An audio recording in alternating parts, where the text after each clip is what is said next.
Welcome to this meeting of the Maidenhead Development Management Committee on the 27th of February 2025. My name is Councillor Shah Martin and I will be chairing this meeting. This meeting has been held in person via Zoom and streamed live to the public on YouTube. I remind all attendees that participation in the meeting indicates consent to the audio and video being streamed live and acknowledgement that after the meeting it will continue to be available in the public domain. We are not expecting the fire alarm to sound this evening. However, if it does, may I ask you to leave in an orderly fashion and rendezvous across the road outside the library next to the fountain. First, it would be useful if all voting members and officers could introduce themselves so that the public are aware of who is in the meeting and the role they are undertaking. So I go to my left. Thank you, Chair. My name is Louise Reid. My role is Deputy Head of Planning. Good evening, everyone. My name is Ritu Singh. I'm Planning Officer, Northern Team Area. Councillor Kashmir Singh, member of the panel. Good evening, everybody. Leo Walters, member for Bray, a member of the panel. Hello, good evening, everyone. My name is Councillor Gert Singh. I'm a voting member of the panel. Councillor Gary Reeves for Cox Green Ward and voting member of this panel. Good evening, everyone. It's Councillor Jack Douglas, voting member of the panel. Mikey Lloyd, Democratic Service Officer and Clerk to the committee. Thank you. And joining us online, we have Catriona as well. I request that meeting participants do not speak until I specifically invite you to do so. Once I've invited you to speak, before you do so, please state your name and the capacity in which you are speaking if appropriate. I will also ask officers to speak at appropriate times. If any individual attempts to disrupt the meeting, I'm able to use my powers in the Constitution to adjourn the meeting or have the individual removed. I would like to remind councillors that to improve our time and effectiveness as a committee, I'd ask you to please limit the repetition of points and questions which have already been raised by others. Where possible, put forward all new points or questions which you would like raised during your request to speak. We will now start on the agenda items. Firstly, do we have any apologies for absence?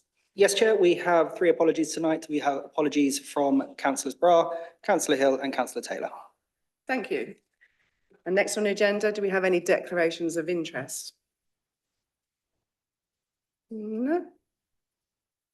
Now, before I start with the agenda items, can I hand to Louise, because there's been some changes to the agenda this evening.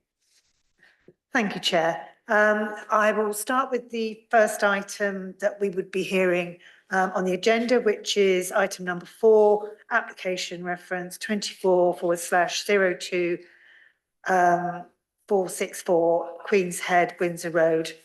The application was withdrawn this afternoon, late this afternoon, and therefore will no longer be heard on this agenda. Moving on to, item number 6 on the agenda, application reference number 24/02786, land south of Kimbers Lane, Maidenhead. That application will not be heard at this meeting because there has been a technical issue whereby one of the items was not available for public viewing, and therefore a consultation exercise has begun and the application will be returned to committee once that consultation period has expired. Thank you. Thank you, Louise. So that just leaves the one application, which is 9 Coxborrow Close. If I could hand over to Riti for the presentation. When you're ready.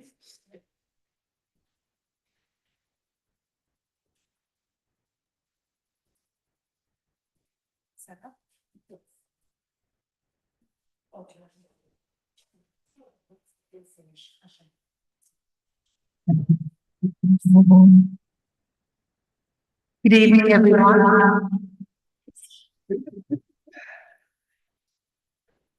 Try again. Now, is it? I think somebody else had the microphone, so you're okay. Okay, great. Good evening, everyone. So there's only one item on the agenda today, which is 9 Coxborrow Close.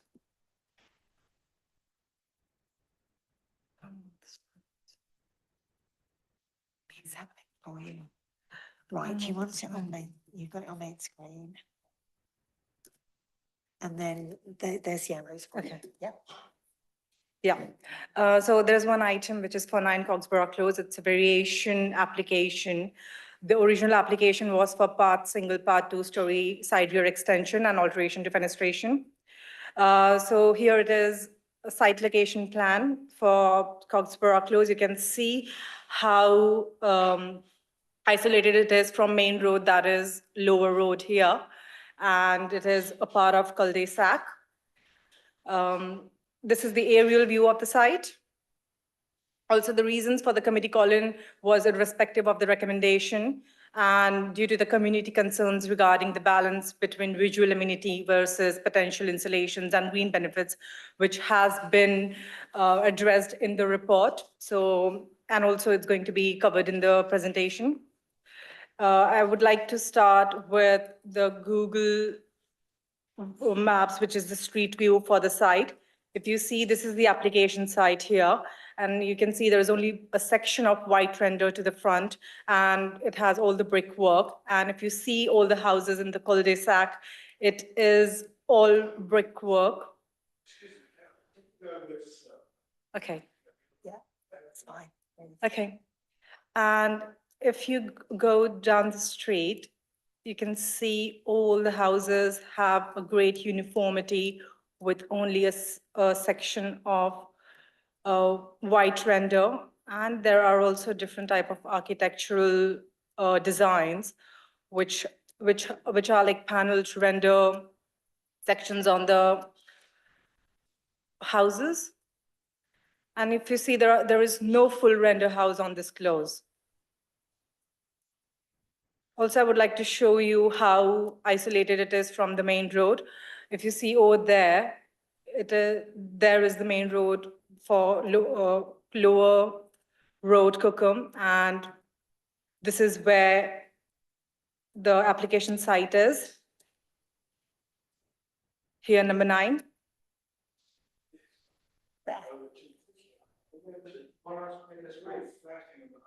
This is the house over here. Okay. So this is the cul-de-sac end of the close, and here, over here is the site.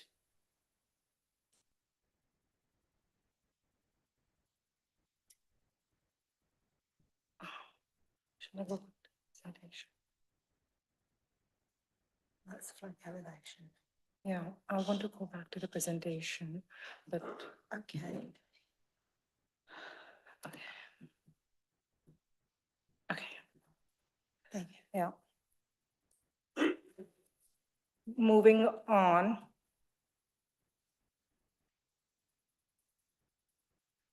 So this was the site visit photographs. You can see this is the front elevation of the house, and this is the rear elevation of the house.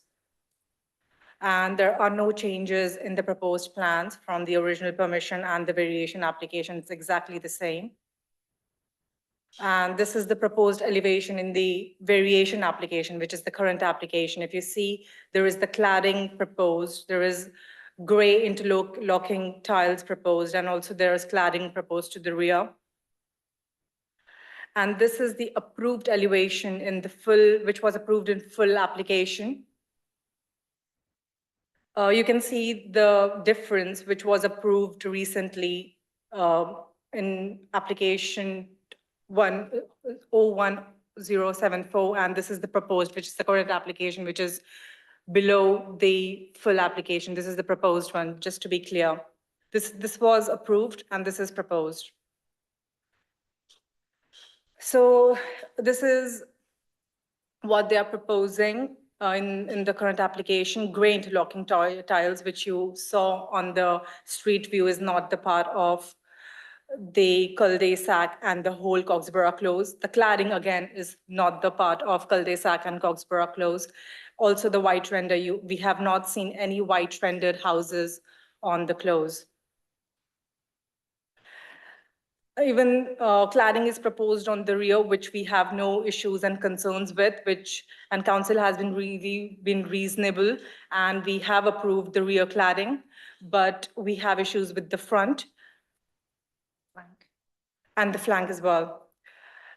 These are the three houses which applicant has proposed in their planning statement, and they have said that these houses have cladding and white render to the properties. That's why they have an argument that they can also have it. But if you see in the maps, this the green part is the Coxborrow Close, and the cross section over there, this is 3 trees, which is miles away from the Coxborrow Close and which is not in the immediate context. House number 2, which was presented, was 3 Lower Road.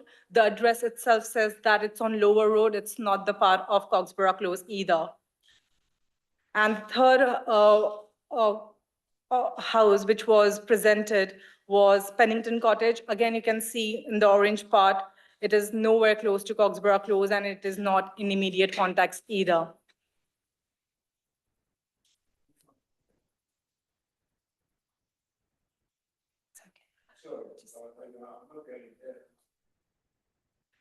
And that's why it was put forward for refusal due to use of materials that would result in unsympathetic development and would harm the character and appearance of the host dwelling.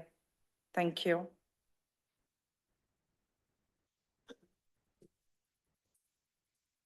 Thank you, Ritu. Before I open this up to the floor, we have 2 speakers on this agenda item.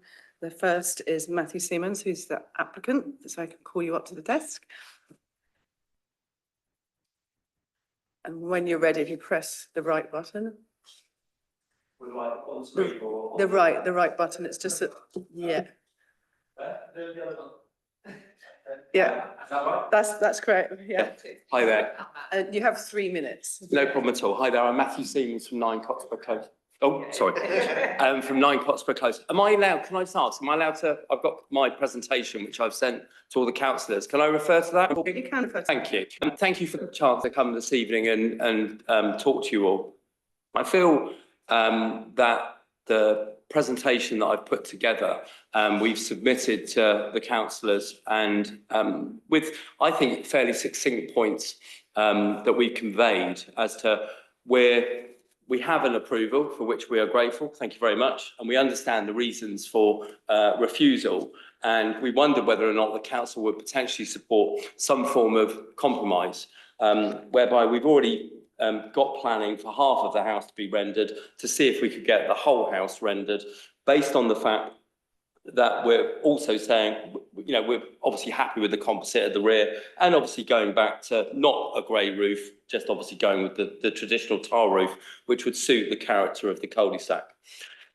So living in a 1958 house, I mean, some people would disagree with me and think it's maybe quite a popular period of architecture. I'm not a particular fan, but I love living in the cul-de-sac that I live in. I love living in Cookham, and we're going to stay there. You know, I've got to sell some children just to pay for the extension, you know, so we plan to be there for a while yet.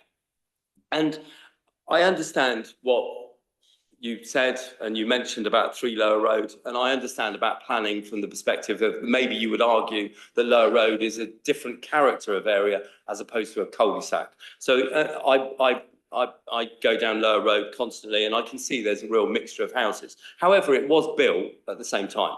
It was part of the conclave of Coxborrow Close, was built at exactly the same time.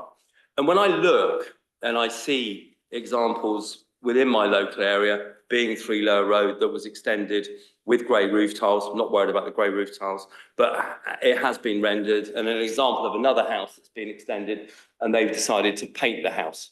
That's not where we would like to go in terms of how we would like to finish our property. But you can see another extended house that's been painted. And then I believe 1959, possibly 1960, we have Southwood Gardens. Your argument earlier was about a cul-de-sac, which is the character of an area, yet we have a property in Southwood Gardens, which is also a cul-de-sac, built at a similar time to Coxborrow Close, and we find a house that's been rendered. So I'm not saying evidence, I'm just pointing out the fact that I appreciate that as part of our application, we put in the materials, so it's been refused. And I believe that people can render their houses without telling you, and they can just do that off their own back. Maybe I'm wrong, I don't know. But why has that been allowed and our compromise could not be considered? that is all I have to say. Thank you very much for listening. Thank you. Can I call up the next speaker, Councillor Mark Howard, please? Thank you.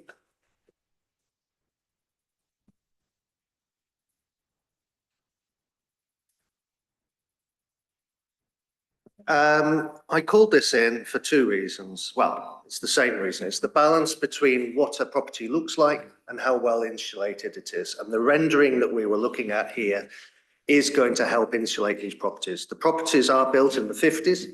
They're all steel framed. They're all cavity walled. But because of the steel frame, you cannot pump in lots of foam insulation to insulate it because the state of the actual frame is important to be able to monitor.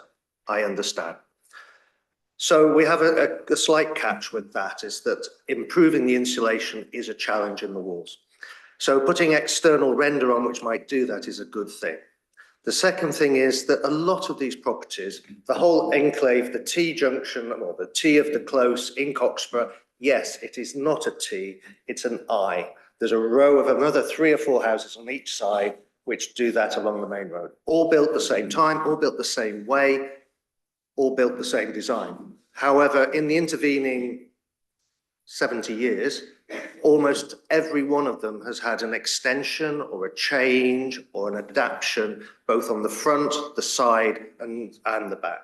So this is not a pristine 1950s close, far from it. I think that the point about all the bricks is valid, but at the same time, a partial render does not seem to be too far away from a balance when some of these properties already have rendered panels. So really, we're sort of asking people to improve the insulation of the home. We're asking them to improve their properties. And at some time, we have to make a decision whether or not visual amenity is important and outweighs energy efficiency. That's why we called it in regardless of the decision, because we'd like to understand how that balance works. Thank you.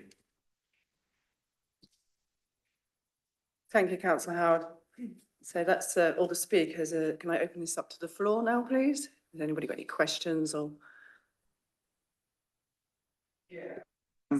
Thank you, Chair, and thank you to the speakers. Just wanted to just touch on that point, that the balance, how we've struck the balance between the harm in terms of visual and the sustainability benefits and the environmental. Can you just explain a little bit about that? Thank you. Please. Sorry, thank you, Chair. Firstly, I didn't see the drawings that the speaker presented. You didn't? No, but I have seen the drawings of the submitted application that is before us tonight. And the application before us tonight is fully rendered or timber clad. So it's not part and part, it's all rendered, and the extension, the 2-storey part of the extension and the 1-storey rear extension is proposed to be clad in timber. So I just want to clarify that point. We're happy to discuss this with the applicant, but that's not what's in front of us tonight. Secondly, we have both the MPPF has clear policy requirements around design, and so does our borough-wide design guide, which is an adopted document. Both are very clear about design and the importance of it. What I would point out, and I hear what the speakers have said, but this particular aspect of the close, and the reason the planning officer was trying to show it on Google Earth, is because it's very closed in. And when you're looking at impact on visual amenity, you are looking at it in its context, not in its wider development aspect. So you're looking at it, what can you see from the property? Where can you see the property from other aspects within that close? So the close is linear, it's T-shaped. You can see from one end to the other. So you can see all the buildings, which is what we were trying to show. So from that point of view, that's where visual amenity comes into it. That's where the borough-wide design guide comes into it. And that's where the MPPF comes into the design aspect.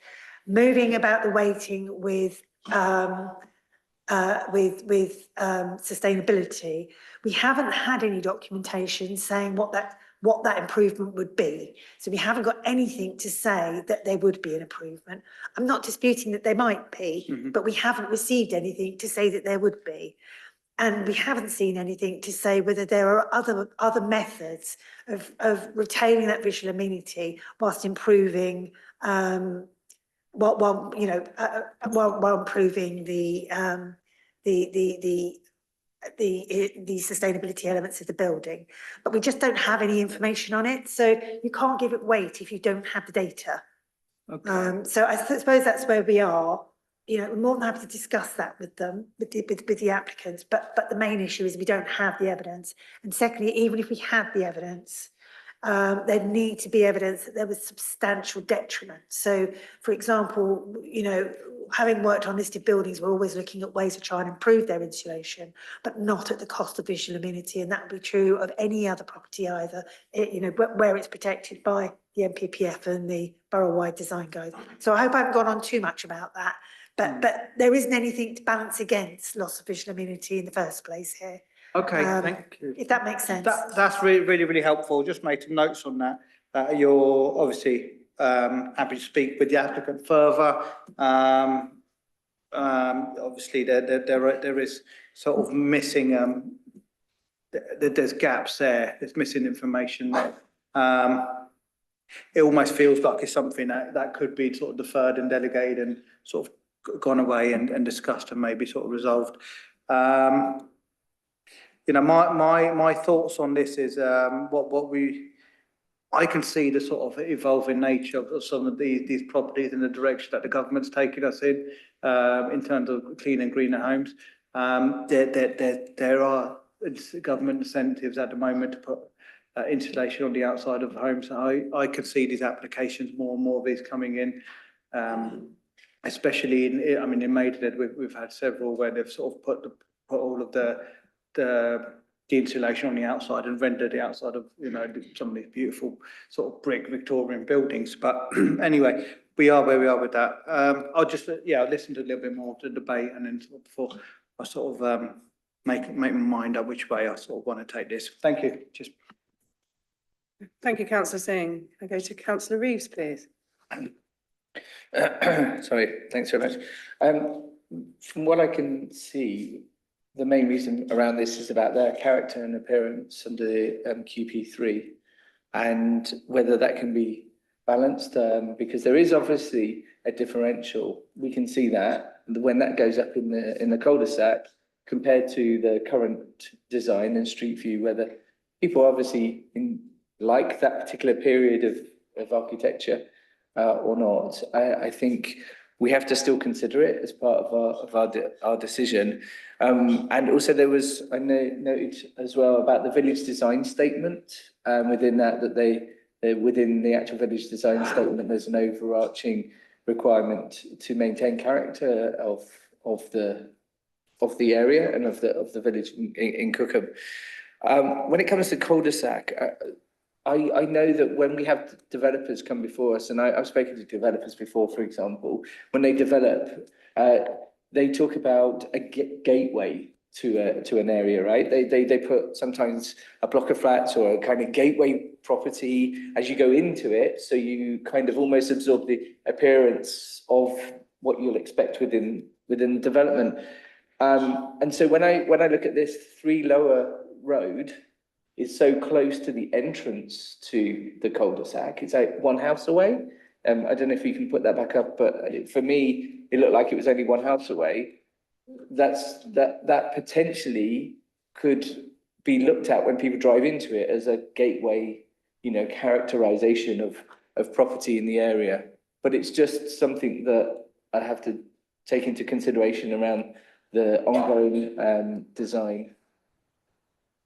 So yeah, it was, okay, so it's a couple, it's 1, 2, 3. Okay, so it's the 4th property along from it. So it's not quite at the entrance of the cul-de-sac at all. Okay. But it sounds like listening to the speakers as well is obviously we don't have any understanding of how these materials will like manifest themselves in a substantial benefit to the property from a environmental perspective, use of materials, or which would also be considered under the NPPF is the economic, use of sustainable materials. And that I think needs more consideration. I can only judge what I've been given today. And I heard Councillor Singh talk about whether there's a potential to defer back to the planning officers to actually engage in a discussion around further developing the material, the materials. But I don't think we heard anything about whether that's even for something we can consider as part of this. So that's all I've got to say at the moment. Maybe I can hear from yourselves or others.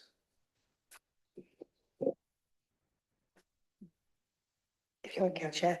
I'm sure Catriona will probably say the same things I'm going to say, which is we have an application before us. We're required by the NPPF and by legislation to determine that without undue delay. There hasn't, the applicant has submitted this application with an argument that it creates better insulation. So from the start, there should have been evidence to come in with the application. We have changed our ways of working, which is on the website, and it's clear we don't accept amendments, which is in line with other authorities now. So we're now following the standard path. Really, the situation here would be to move forward determined, which is what we're required to do. But that, the applicant is here tonight. They've heard some of the feedback I've given, and perhaps they may want to follow that up going forward, but that is at their discretion. Thank you, Councillor Rees. Can I go to Councillor Douglas next, please? Thank you very much, Chair. So thank you, Matthew, for your presentation. Just want to pick up on something Matthew said while he was speaking about permitted development rights.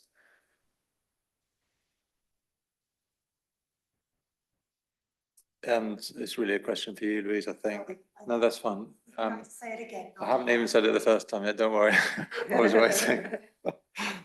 So my question is, so there's a consented development, there's a consented scheme already. If that was to be built out exactly as it's consented, would the applicant then have permitted development rights to do the rendering and or the timber cladding as per what's been proposed for refusal tonight? Is that question clear?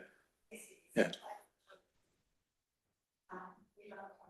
Yes. Yeah, and just before you start, actually, Louise, Catriona's confirmed that she had nothing to add on Councillor Rees's point. Thank you. Thank you. Essentially, if they're going to do any changes, it has to be in keeping with the context. It has to be it has to respect the materials that the building already has, and it has to respect its context, and that's required by NPPF and by legislation. So yes, they can change materials, but only if it fits in with what's already there. So it wouldn't support what they want to do. So they couldn't, under the current legislation, they couldn't render the whole building and do timber cladding because those materials are not in the immediate context of the property. So it wouldn't be PD, no. Okay. Does that make sense? Yeah, that's fine. And what if the rendering on its own? Does it depend on how much? No, because none of the other properties, this is fully rendered. What they're proposing is full render, and that is materially different to what the other properties have, which we were trying to show in the Google Earth, is that they have render features. So they'll have a render panel, or they'll have a render upper floor or first floor, a ground floor and first floor bay with a render or whatever. But that render is subservient to the overarching brick nature of the buildings. So to fully render a building would change its entire visual character. Yeah. So the permitted development right for rendering is not to do the whole building. No, it's not. No. It's still you have to take into account. So that's I mean that's helpful. If they were to build, say, build an extension under PD, that extension would still need to respect materials of the property. Yes, yeah. That makes sense. Yeah, I was only talking about rendering an existing building, but you can't. Yeah, you can't do that with the PD rights. No. With the PD. Okay. All right. Thank you. That's very helpful. I mean, what I was hoping we're not going to do is to make any sort of perverse decision here where we would sort of turn something down and then, in fact, the rules state that, you know, they could build it anyway under a different set of rights. So that it's pretty clear you're saying that's not the case. Okay, thank you. Thank you, councillor Douglas. Can I go to councillor Waters next, please? Thank you, Madam Chairman. I would suggest that the applicant get together with the planning officer, defer the application down and agree a solution. I wouldn't go in, I mean, it seems a sort of de minimis of this to me, I must admit. I don't know why we make it such a, can't we just get together with the applicant and agree with the planning officer and defer it? That's quite similar to the point that councillor Reeves has already raised, which Louise has already outlined alongside Catriona, that isn't a possibility on this particular application. Did you want to add anything, Louise? No? No, I don't think so, thank you, Chair. You can't do it. No. Why not? Do I need to say? Yeah, I'll get Louise to tell you again. Please, yeah. Just to clarify, the current legislation and the MPPF require us to determine applications as submitted without delay.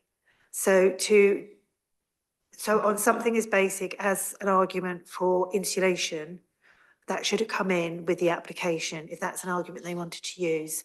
We shouldn't then be deferring because they haven't submitted the evidence to support their application in the first instance. We have to determine, we're required to determine an application as submitted as soon as we are ready to do so, which is what we have done here. This is this thing, the new one, 20. I'm sorry, councillor Waters, I haven't seen those documents. This is the new MPPF. That's the, oh, sorry, that's the new MPPF, correct? So you're saying this stops us doing a deferment? The legislation stops us. It requires us to determine an This application particular without guidance. delay. That's and to defer for something that should have been submitted with the application because it was a basic argument for it is not reasonable or appropriate. Right. It's a pity. Thank you, councillor Waters. Councillor Kashmir Singh, please.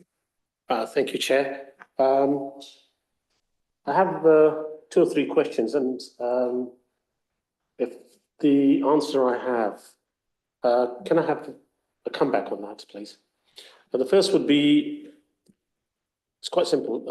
I don't think it is a conservation area, nor is this property or around it listed as grade 1 or 2 listed buildings. And there is in Cookham quite a few new developments that will not be in keeping with these properties here. The design, colour and materials are different because I've come to planning before. And what I would like to know is, how does this, in the scheme of things, it's not that different to lots of other areas in Maidenhead, particularly in Riverside Ward, which I represent, where properties have been, the heights have been increased to 3 stories, but the house next door, which is semi-detached, hasn't, and it's still been approved. The colour's been changed, the outlook from the front of the house is completely different, and they have rendered it. So if you can answer that for me, thank you.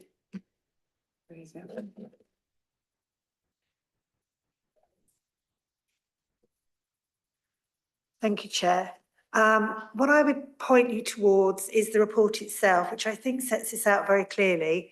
If you look at paragraph 10.3, it refers to the MPPF section 12, achieving well-designed places. That is the overarching aspect. Under 10.4, we have principle 5.1 of the borough-wide design guide, which relates to character of development, stating that all new development must be designed to maintain or enhance the special characteristics of the Royal Borough. What we're looking at here in terms of context is the cul-de-sac itself and what you can see when you're within that cul-de-sac, including this property. It's not looking at properties that you cannot see from within the cul-de-sac, such as on Lower Road, because you can't see them. So what it's looking at is what can you see from this property? What is its context? What are its neighbouring properties like? And what are the other properties that are further along the cul-de-sac that reflect the rhythm of built buildings with some with panels of render and so on as details to create a little bit of interest. Moving on, we've got principle 10.1 under of the borough-wide design guide, and that extensions will be expected to be subordinate and respond positively to the form, scale and architectural style and materials of the original building. So this is within our own adopted borough-wide design guide that we require this. Then moving on, I'll just cover the aspect because there was mention earlier on PD rights, permitted development rights, and the officer has included under 10.8 that class 8.3 is relevant, and that the materials used in any exterior works other than materials used in the construction of a conservatory shall be of a similar appearance to those used in the construction of the exterior of the existing house. So it's looking at, so basically if there are any exterior works, extensions or so forth, they must be in similar materials to the main building, which in this case is brown red brick, with some rendered detailing, but not fully rendered. So I hope that provides some clarity where this is all coming from in terms of policy and our own adopted policies, as well as national level ones. Thank you. I hope that answers the question. Thank you, Louise. Did you want to come back with more Yes, questions? please. Thank you, Chair. I have specific cases. You're talking about cul-de-sac, such as Battlemead Close, number 9, that was completely demolished, was built, rebuilt, and it's completely out of character with the other houses there. So how do you square that with this particular property? Or is it on the basis of the opinion of one particular officer or officers when they receive a particular application? Yeah, I don't know the details of the scheme that you're referring to, but it's not within the context of this site. And any other site where this arises, given that it comes under both national and local policies, we would apply the same principle. In the case that you're referring to, there may be circumstances that have made this different. I don't know, maybe some subject to enforcement investigation that has not yet been completed. So I couldn't comment on those sites. What I can comment on is the context here. What we're looking at is when you're looking at residential amenity and you're looking at context, you're looking at what can you see from the property and where can your property be seen and in what context do you see that property. In this case, this is a property that is close to the curve of the cul-de-sac. So there is a curved ring of properties almost adjacent to it that reflect that brown brick structure, brown red brick structure. And then it's paired with a property which has rendering at first floor, which is part of the characteristic of both properties. So they mirror each other. And then on the other side of the road, you've got, again, repeated brown brick structure, brown red brick structures, following along on the other side of the road, as well as on the same side as this property. So what we're looking at is that context. We're not looking at properties that are in a different area or a property that is in a nearby road. We're looking at what can you see here. It becomes more difficult when you're looking at long roads, but then what you look at is the properties that you read the application property with. So, for example, you might find on a very long road, half a mile down the road, things change, a quarter of a mile. But in the context of that property, you're looking to reflect the context that that building is in. And you get some examples where there's a whole variety of different buildings, which then gives the applicant a little bit more choice because they're not fitting in with a regular rhythm and pattern of development. They're fitting in with a whole mixture of different things. So it's not about whether it's listed or whether it's in a conservation area. It's essentially what the MPPF requires us to do. And again, our own borough-wide design guide requires us to do. So that's what we're applying here. It's not conservation policy or anything. I only referred to listed buildings earlier to do with insulation and the challenges you can get around that on a listed building. This property isn't listed, so there is a lot more choice in how to insulate the building. And I think that's an area that could possibly be explored by the applicants if they want to increase their sustainability footprint on the building. But what's important to recognise is that none of the other buildings in that cul-de-sac have done that. So, and they are largely in their original form. Windows changed maybe, but they're largely in their brown brick, render panel original appearance. And that there's a regular pattern and rhythm there that's in its own little world, its own little context in that cul-de-sac. So I hope that helps. But I hear what you say about that property, and if you want to email me separately, I'll look into it and come back to you. But it's not relevant to this site because it's not within the context. The reason thank you. The reason I came to that, it just looks and feels it's not being applied uniformly. I can give you not dozens but hundreds of cases in my own ward where that has not happened, and we don't live in a time warp. If this will materially help make the home more efficient, and obviously over time things change. If one house is allowed to do that, perhaps others will over time do that as well. So that was 1958. So we're talking about 2 generations ago. Going forward, those houses aren't going to will be of the same view in the future. So we should be looking at this sympathetically, I think. Yeah, Louisa, go ahead. I hear what you're saying, Councillor Singh. What I would say is that none of the other properties have been as changed yet. So it becomes easier to manage the design context. If you let one go, then a very close by property may well use it as a precedent, and you start to lose the entire character of that crescent. You will end up with a mishmash of different appearances, different designs, different materials all over the place, from the roof to the ground level, and it will lose its integrity that it has at the moment. And I'm not saying we preserve things in aspect. We will support people to find ways forward to make their homes more sustainable, but there has to be other ways of looking at it. That's really where I'm coming from. Understand. Thank you. Just a final point. I mean, it may actually over time add character to that. That was in 1957, 58 when that was built. Designs evolve, as does everything else. So I think it's in the scheme of things, it's not such a big deal, whether it's rendered now or in the future, because we have things come to planning and Maidenhead development where people have gone ahead and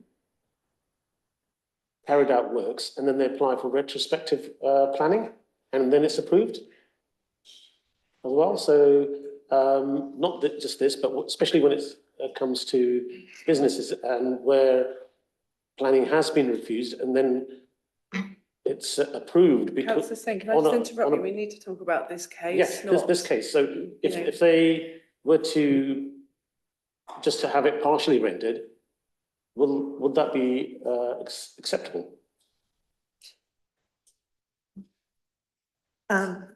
If we look at the drawings that were approved under the original consent for the extensions, of which this application is to vary that conditional materials, the original permission allowed them to render the first floor because their first floor is already rendered. Okay. So that was allowed to be included in the extension as well. So I hope, yeah. So if they accept that, on that basis, will that application be approved today, or is it just the only choice we have is to approve or to? I think there's already an application that is approved. Yes. It's already approved. Okay. All right. Thank you. Can I go to Councillor Gershing, please? Thank you, Chair. Yeah, I'll tell you where I am. I mean, I've sort of been swayed by colleague Kashmir Singh there. I know there's in the adjoining ward, Riverside ward, there are properties there that have sort of come out of sync, as to say, and not dozens, I mean hundreds of properties. And so, you know, it's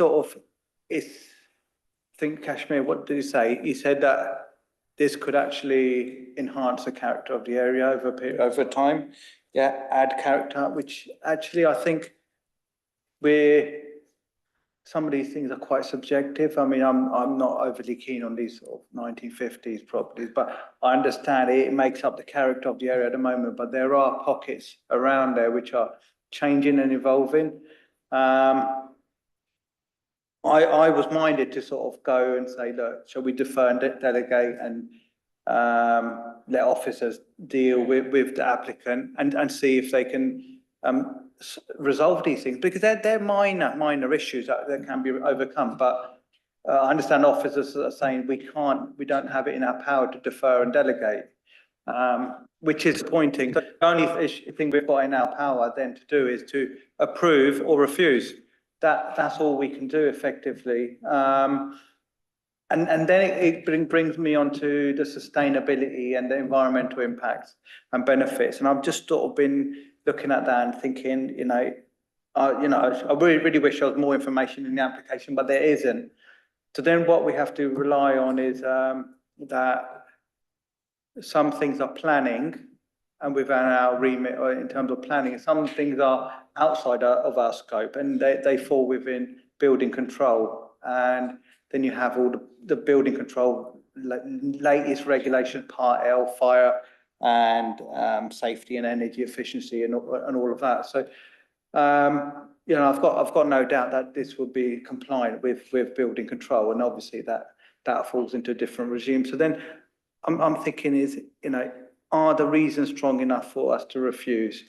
With all the benefits that this is going to bring. I mean, there's a deficiency in housing, and I can see these properties, they're all being extended, one way or another over time, and that character will change and evolve.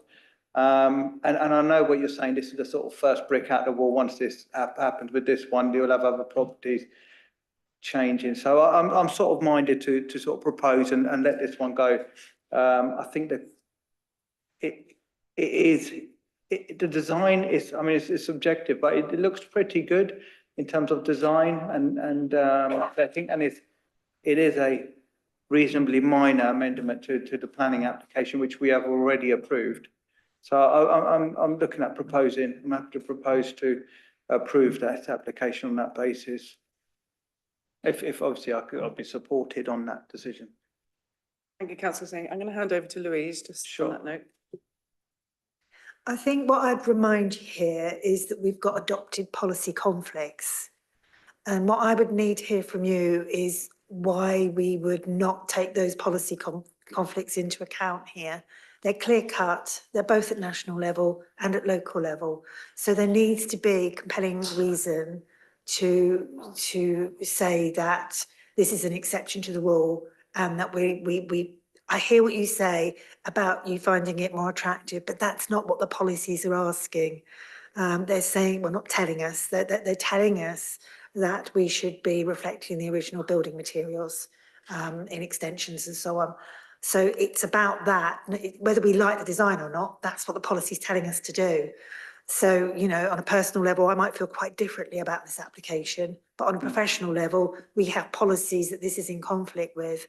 And if we're going to, make a decision to support the application, we need a compelling reason why the policy conflict can be ignored, well, not ignored, but justified. Yeah. So that's where I'm coming from, really. No, definitely. And I hear what your thoughts are here, and that's fine. But if you're going to override a borough-wide design guide that we use all the time on every application, there needs to be a clear reason why this is different to every other application that comes before you.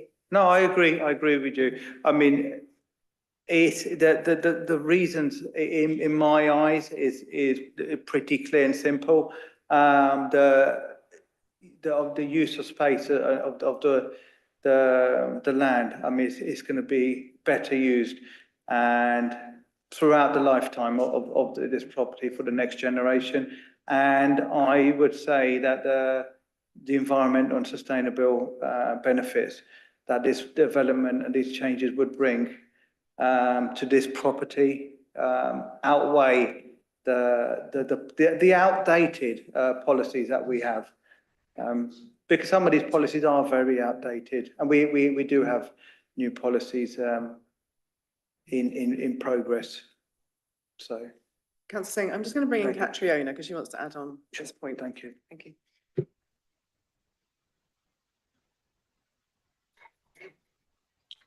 Sorry.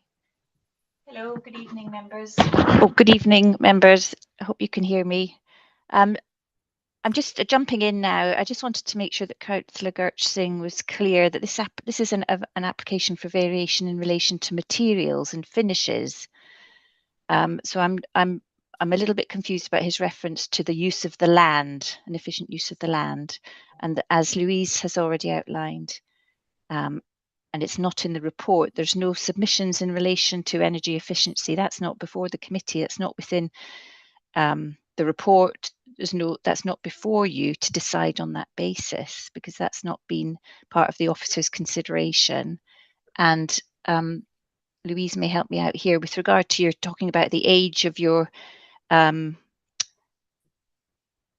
age and the kind of recencies of the policies before you. I think they're fairly recent, but I'd ask Louise just to confirm, or the case officer to confirm, the date of the borough-wide design guide, which is applicable across the whole borough, and it's officers is very clear in the report, and Louise has been very clear in her explanation about the locality here. This is all about the locality at this particular location. Thank you. Thank you, Catriona. I'll just bring in Louise. Thank you. Just to confirm, the MPPF dates from last December, so December 2024. The borough-wide design guide is from 2020, so it's 5 years old.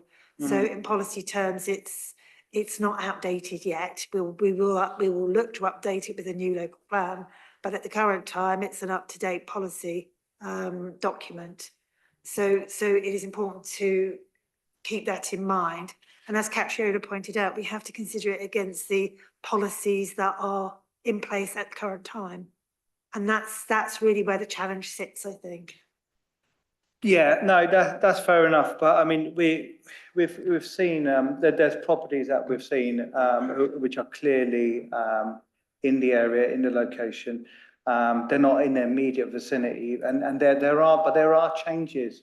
And I mean, I've driven around the area myself, and there are pockets of changing around that area. So I would, you know, somewhat disagree with the rationale.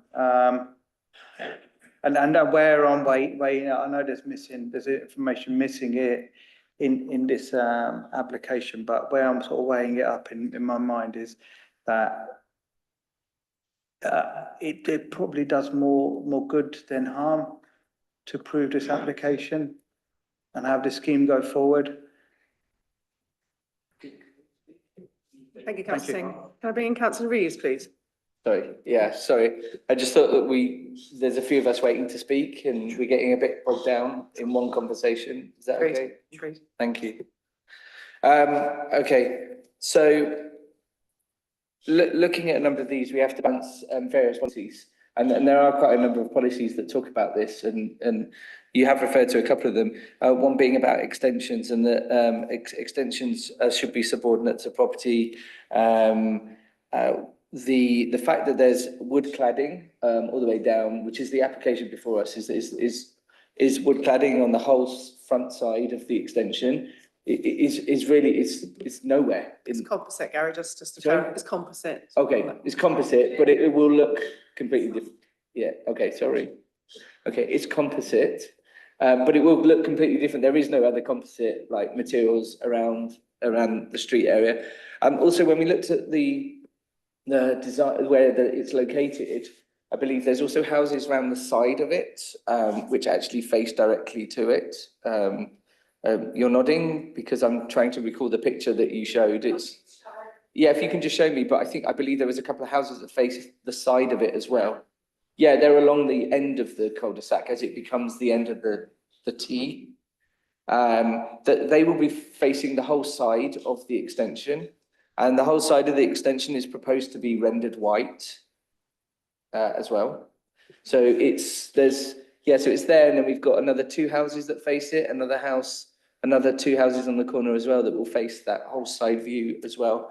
That whole side view is proposed to be white rendered, which is, again, just a full blank white canvas in front of them, plus the full render at the front, and then this composite. And obviously we have the grey tiles.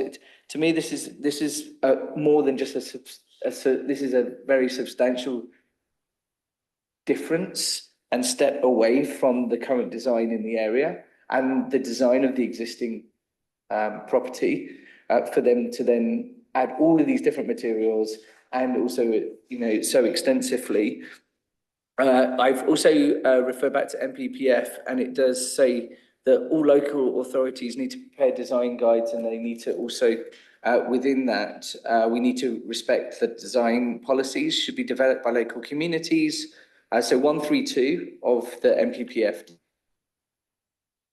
suddenly changed, should be developed with local communities so they reflect local aspirations and are grounded in an understanding and evaluation of each area's defining characteristics. Now, I know we may not all like 1950s or the design there. However, that is the design and the defining characteristic of that area. And by doing this, you're taking it outside of that defined characteristic.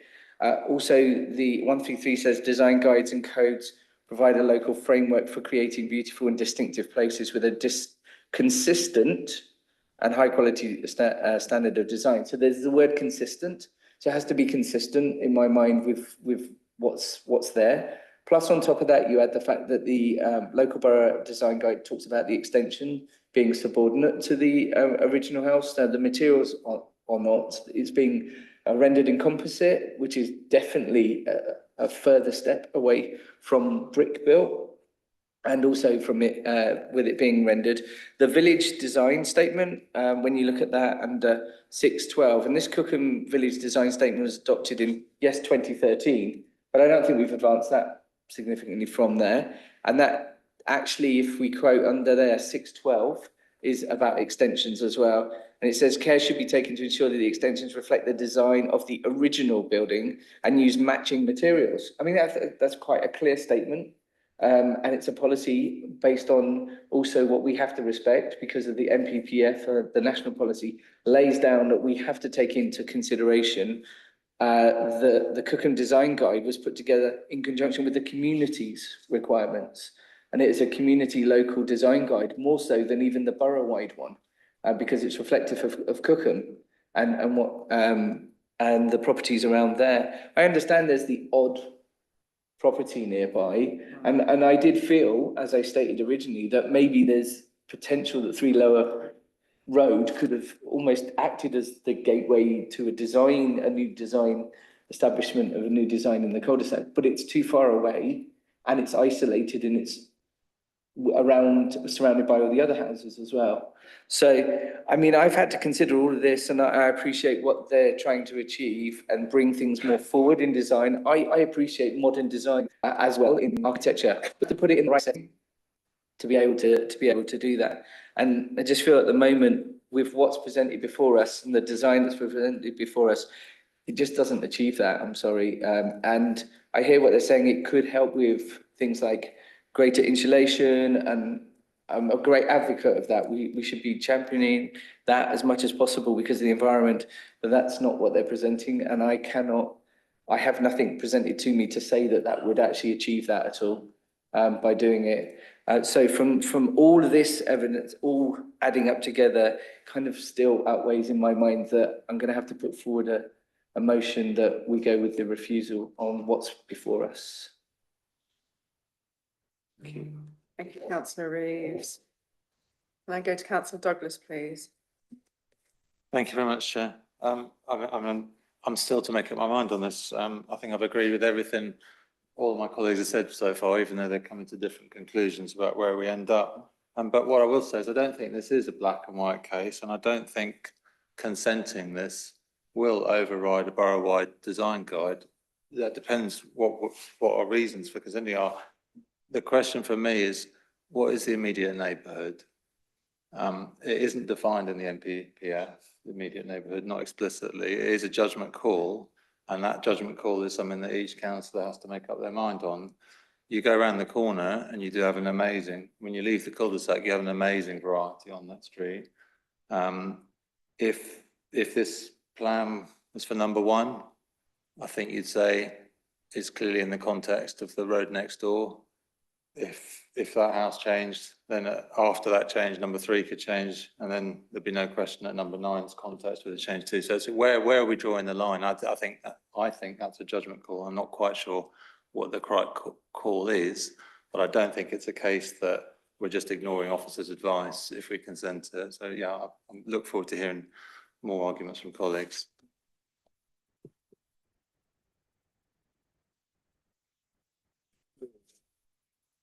Okay. Okay.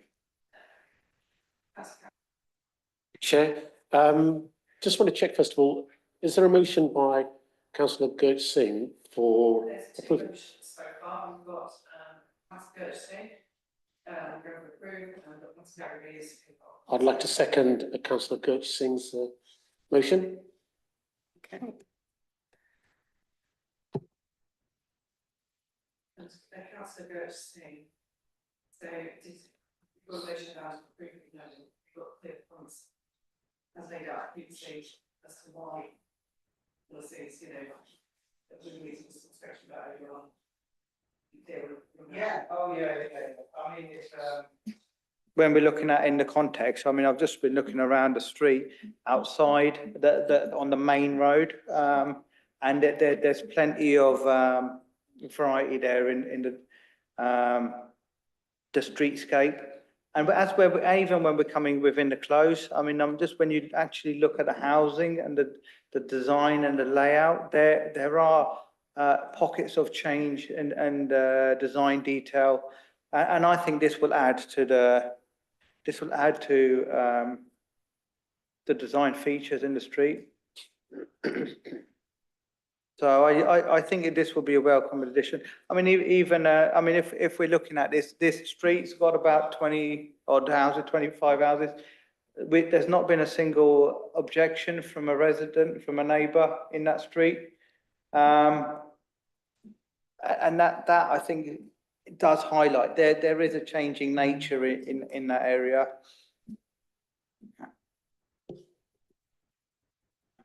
Thank you, Councillor. We don't actually have any other speakers at the moment, so are we just trying to get Liz to help us? Yeah, okay. Yes. What I'm struggling with here is looking at the borough-wide design guide policy, okay, which is in the report. It's that one in particular. So all new development must be designed to maintain or enhance the special place characteristics of the Royal Borough. And the council will expect development to draw upon following elements in the local area to create positive character and locally specific identity. If you move on, it says extensions we expect to be subordinate and respond positively to the form, scale, architectural style and materials of the original building. Now, why is it that in this case we're not going to follow our own policy? I need to understand that better, because I hear what you say about it being more interesting and so on, but that's not what the borough-wide design guide is saying to us. Yeah. So why is it we apply it to everything else but not to this? Look, a lot of these arguments are subjective, and there has to come a point where we have to say we need to change the materials, and the reason that, I mean, what the material they're using, these are highly sustainable composite materials. They will last far longer than timber would last, and even arguably probably the render. So I think it's just the way the things are going to go. We can either stand in the way of progress, or embrace it. I mean, this will be a highly, looking at it, it will be up to standard. So I mean, at the moment they're in a building there with no insulation. I'm sorry, councillor Singh, but that's not, we have no evidence for that. No evidence has been submitted with the application that it would make any difference at all. We don't know, we can't use that to support the case because there is no evidence to do so. No, but this is going to be, this development, once it's complete and built out, it will be built out to the latest building regulations. And I'm being mindful of that when I'm making the decision. Can I go to Kashmir and Councillor Kashmir Singh? Yeah, And we'll sure. come back to you, Councillor. Thank you. Thank you, Chair. I just wanted to add that I think the overall harm versus the overall benefits, in this case, benefits outweigh the harm that's going to be caused by this development. So that's where I'd like to leave that. Yeah. Thank you. Can I go to Councillor Reeves, please? Yeah, I also want to remind people as well, and other panel members here as well, that there are quite a number of policies here that we have to take into account. Now, it's always, obviously, there's a subjective element to it, but you have to listen to what they say and take that into mind.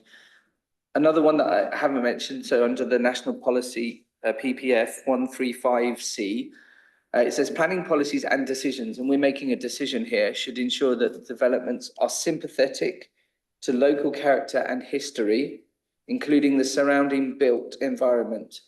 Well, that history is 1950, is brick built with, yes, rendering, partial rendering on it. This has gone a further step beyond that. And I think we have to be really clear when we're thinking about this, that the insulation and the environmental benefits, none of that has been evidenced before us. We have to base it on evidence that's given to us. And, you know, we may see this application come back before us with a slight variation to it, but that's not what we can judge here. You know, maybe they will go away and, you know, they may end up being able to work with the planning officers and come up with something that actually meets that nice little sweet spot of achieving those things. But that's not what we have to view here. We have to make a decision as a panel what's in front of us right now. I can't determine what they are going to do. And, you know, I have seen other people in other residential areas that have had applications approved, have gone ahead themselves and rendered the entire building and have been taken to an enforcement case. That's enforced against them because of the planning materials were not kept to. And that's part of that. And that was again due to like the character and the setting and the local character and history of it. I just wanted to make that point that other panel members do need to consider this as well. And the applicant, maybe we might see them, either we might see them before us again, or they may just be able to achieve what they need through the planning officer by going back to them. But that's not for me to decide, that's for them. And I'm still going to obviously put forward my motion, but I don't have a seconder at the moment. So we'll obviously have to leave that with other panel members. So thank you. That's the last I'm going to say on the application. Thank you, Councillor Reeves. Councillor Douglas, you were on the list and then you dropped off. I don't know. You happy for Councillor Walters? Councillor Walters, please.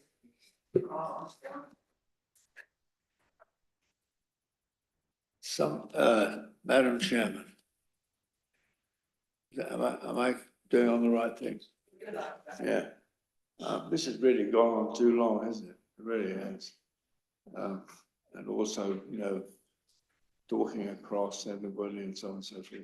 Somebody said that part of this is wooden clad, and that won't last very long. I can tell you the house I live in is all wood, and it's been there for 500 years.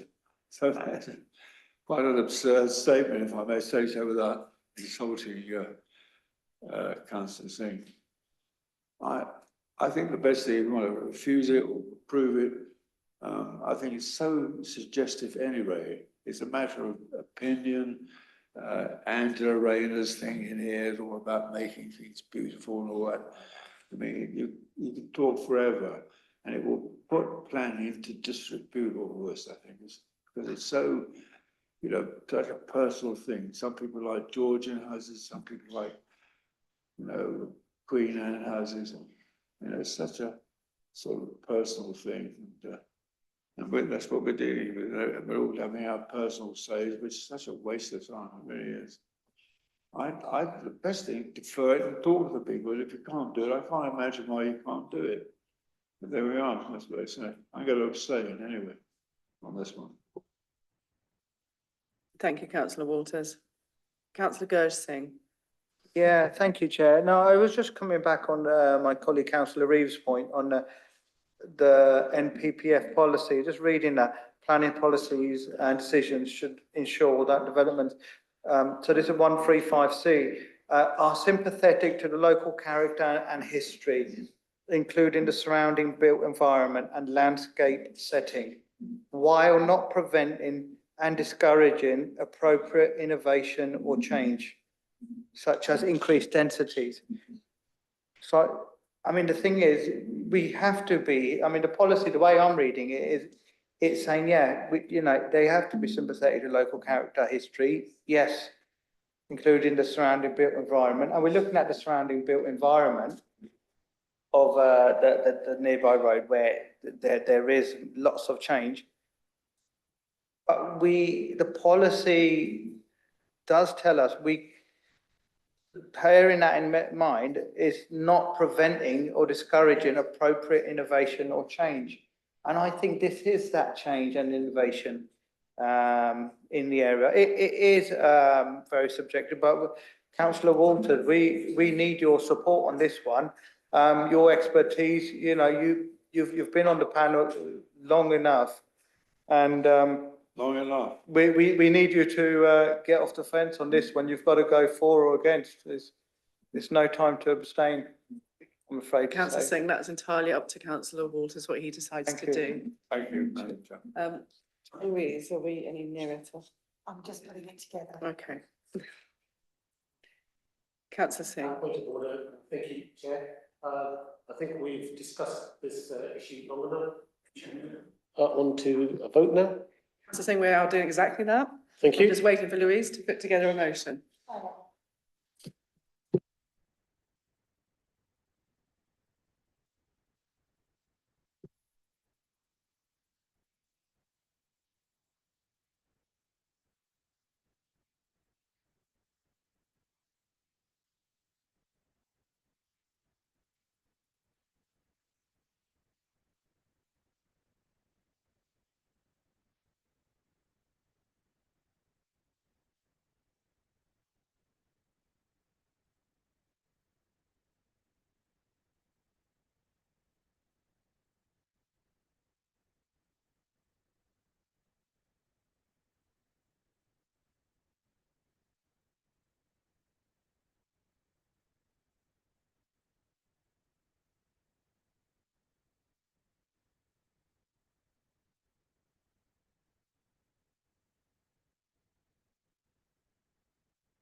I'm going to read it. So thank you, Louise.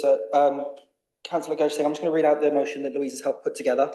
If you're happy with it, then obviously we'll proceed with the vote. So it is to grant plan permission because it would add design features reflecting the variety of materials found in nearby streets and deliver high quality sustainable materials. On balance, this is therefore considered to outweigh the harm caused to the building and the immediate context. Are you happy with that motion? Yeah, that's exactly what I was going to say. And are you happy to still second that, Councillor Cashmere saying? Yes, sir. Just speak with us. It's highly unusual that a member of the public or a councillor comes and speaks to the chair. Councillor saying I did send Councillor Howard back to his seat, so. Okay. Thank you. So with that, committee, I will read the motion out one more time and then I will take a named vote. So again, it is to grant planning permission as it would add design feature reflecting variety of materials found in nearby streets and deliver high quality sustainable materials. On the balance, it is therefore considered to outweigh the harm caused to the building and the immediate context. I will ask the committee if they are for granting, against granting, or abstaining from the vote. Councillor Douglas. For. Councillor Martin. For. Councillor Reeves. Yes. Councillor Gershing. For. Councillor Cashmere Singh. For. Councillor Waters. So that is 4 in favour, 1 against and 1 abstention, Chair, so the motion carries.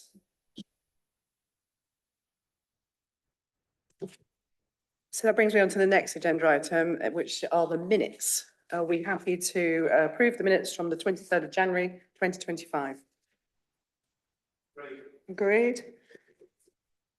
And the next agenda item is the planning appeals and planning decision report. Are we happy to acknowledge and note that? Yeah.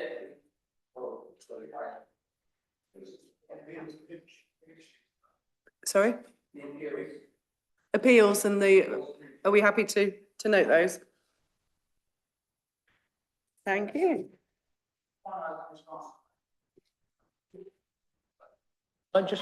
Chair, can I just ask about one of these appeals? Yeah, Chair, I just wanted to ask about this one here, this ID Vanwell Road. Have we got any information about that one? Because that appeal that to me looks quite unusual because it seems that the inspector accepted a revised scheme during the appeal stage and not only has accepted the revised scheme, he's also awarded a full costs award against the borough. Do you know, are we appealing that decision? I mean, is there anything we're doing? And what's the costs award? I mean, what's going on there? That's really unusual. Sure, thank you. Yes, the decision was an odd one. Sorry?